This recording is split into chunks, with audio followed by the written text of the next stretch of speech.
Des destinations où la nature montre son vrai visage le plus hostile et le plus impitoyable, et où voyager devient une activité à haut risque, voire une idée malheureuse, qui peut mettre votre vie en danger. Oseriez-vous visiter ces lieux incompatibles avec l'homme ?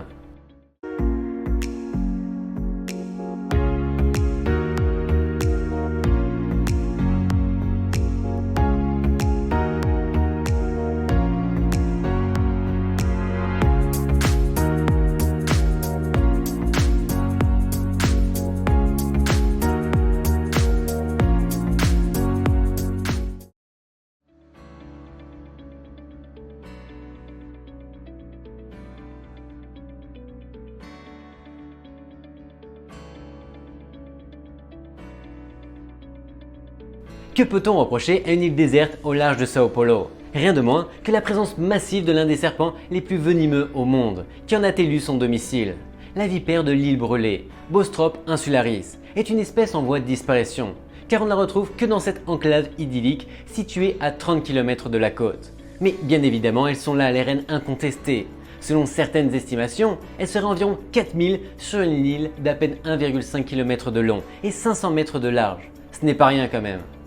De plus, en raison de l'immense variété de serpents mortels qui peuplent naturellement l'île de Queimada Grande, les autorités locales ont eu la bonne idée d'en limiter strictement l'accès à l'homme. En effet, les espèces locales sont encore plus venimeuses que celles que l'on retrouve sur le continent, ce qui constitue une menace encore plus grande pour le tourisme.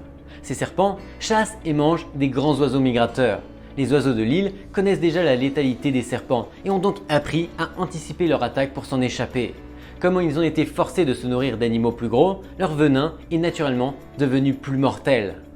Qui peut y entrer? En réalité, personne. Seuls les braconniers de la région s'aventurent dans la jungle dense pour obtenir des spécimens spécifiques, qu'ils facturent près de 30 000 $. Cependant, l'État brésilien s'en est donné beaucoup de mal pour empêcher les chercheurs, les explorateurs et les touristes de pénétrer dans les profondeurs de l'île du Cobra.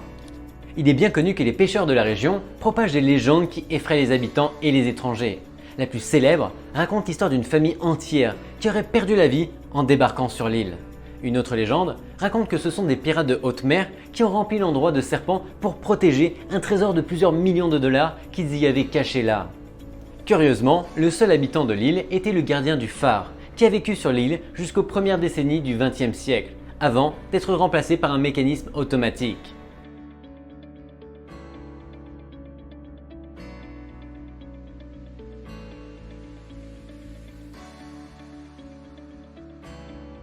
L'île de la Dominique, au cœur des Caraïbes, est une destination de vacances de premier choix et un véritable paradis touristique. Mais vous allez me dire, qu'est-ce qu'elle fait sur cette liste? En réalité, à un peu plus de 10 km de la capitale, Roseau, se cache un phénomène naturel inhabituel, le Boiling Lake, lac en ébullition.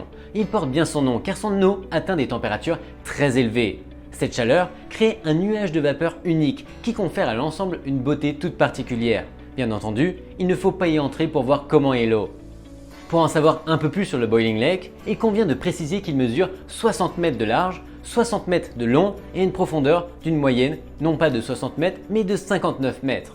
Bien qu'à certaines périodes, le niveau de l'eau est abaissé et peut aussi augmenter. La température de l'eau du lac atteint 92 degrés Celsius, ce qui est suffisant pour cuire littéralement des aliments. Cette concentration de chaleur crée une couche de vapeur permanente au-dessus du cratère.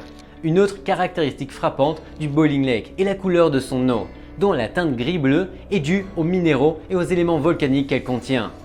Selon les scientifiques, le lac fait partie d'une fissure qui permet au gaz produit par la lave chaude sous la terre de s'échapper, à l'instar des geysers, des sources chaudes qui émettent des colonnes de vapeur et d'eau chaude à la surface.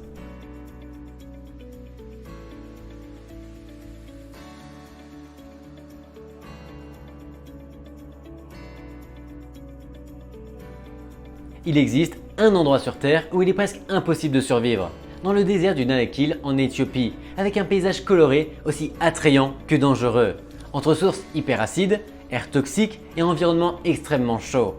3 plaques tectoniques convergent à cet endroit, qui peut se vanter d'être l'un des plus inhospitaliers de la planète. Pour commencer, il s'agit de l'endroit le plus chaud en termes de température moyenne, ainsi que l'un des plus secs. En fait, elle offre un scénario très hostile pour les êtres vivants. Elle abrite une géographie qui semble être venir d'une autre planète. Elle nous éblouit et nous effraie à la fois. Il possède des sources ardentes multicolores et des formations sulfureuses qui jaillissent de la Terre, laissant un air irrespirable et qui, ensemble, créent un véritable enfer sur Terre où pratiquement personne ne peut séjourner. En particulier, la dépression éthiopienne de Danakil s'étend sur un cratère volcanique rempli de sel avec une grande émanation de gaz toxiques et une activité hydrothermale bouillante appelée Dalol, ce qui signifie dissolution ou désintégration. L'indice de salinité élevé, les gaz toxiques et l'activité volcanique constante y rendent la vie littéralement impossible, à l'exception de quelques micro-organismes qui suscitent l'intérêt de la communauté scientifique depuis des décennies.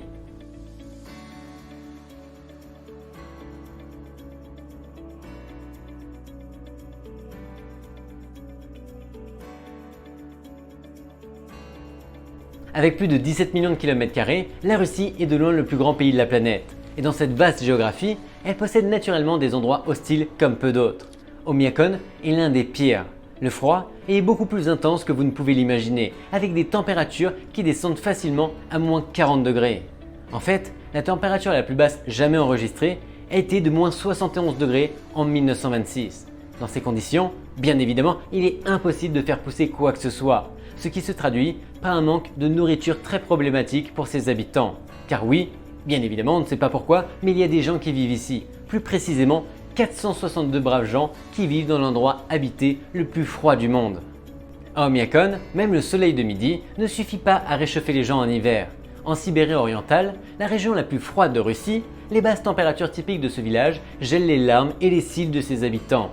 Pendant les mois d'hiver les plus rudes, les habitants d'Omiakon doivent même faire attention au papier hygiénique. Si leur maison n'est pas maintenue à la bonne température, même cet article hygiénique de base gèle complètement.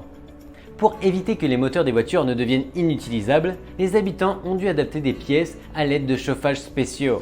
À moins 20 degrés, le cœur des véhicules s'arrête. Ils doivent donc être protégés dans un environnement artificiellement contrôlé, tout comme les appareils ménagers et autres outils d'usage quotidien. Malgré les conditions climatiques extrêmes, Omiakon attire un nombre considérable de touristes dans cette région gelée de Russie. Dans les environs, où se trouvent normalement des cimetières dans d'autres régions du pays, les villageois ne peuvent pas creuser les tombes car le sol est bien évidemment gelé. En fait, lorsque une personne meurt, ils doivent d'abord faire un feu de joie pour faire fondre la glace avant de creuser à l'aide d'une pioche et d'une pelle.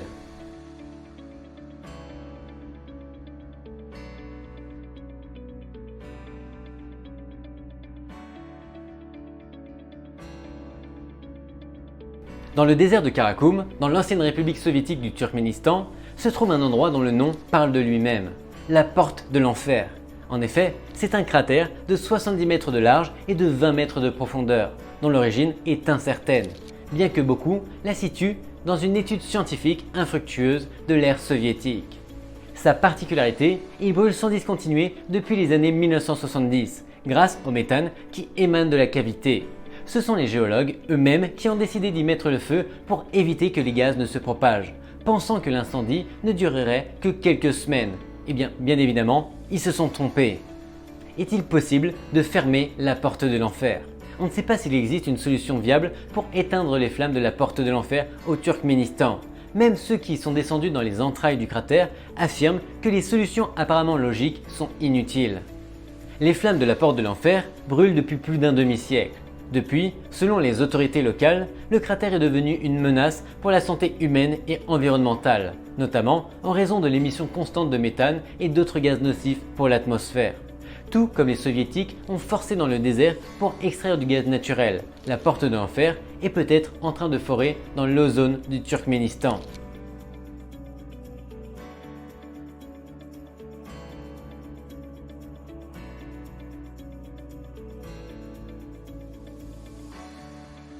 Rugueuse, isolée et dangereuse. L'île rocheuse située au large de la côte ouest de l'Irlande est l'une des destinations touristiques les plus dangereuses au monde, abritant 600 marches déchiquetées menant à d'anciens monastères.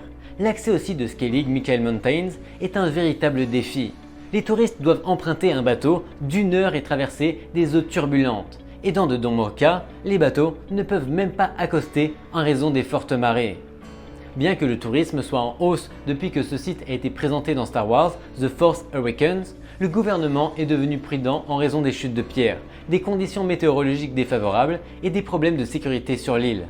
seuls 4 permis de navigation sont délivrés chaque année et seul un nombre limité de touristes est autorisé à visiter le mont Scaling Michael.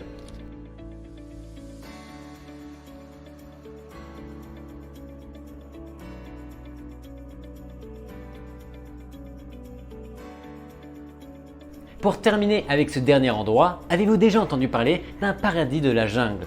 Le parc national de Madidi en Bolivie en est un parfait exemple, doté de la biodiversité la plus riche au monde et abritant la faune la plus vénéneuse. Ce parc national est sans aucun doute l'un des endroits les plus dangereux pour les touristes. Qu'est-ce qui rend que cet endroit est si dangereux? Le contact avec l'une des plantes qui poussent dans ce parc peut provoquer de fortes démangeaisons, des éruptions cutanées et des vertiges. Une toute petite coupure ou même une toute petite blessure peut être infectée par des parasites tropicaux. Si vous prévoyez de visiter cette beauté de l'Arizona, assurez-vous de prendre une visite guidée avec des randonneurs professionnels, car bien évidemment, ce n'est pas un jeu. Merci d'avoir regardé cette vidéo et à la semaine prochaine sur cette même chaîne. Bye bye.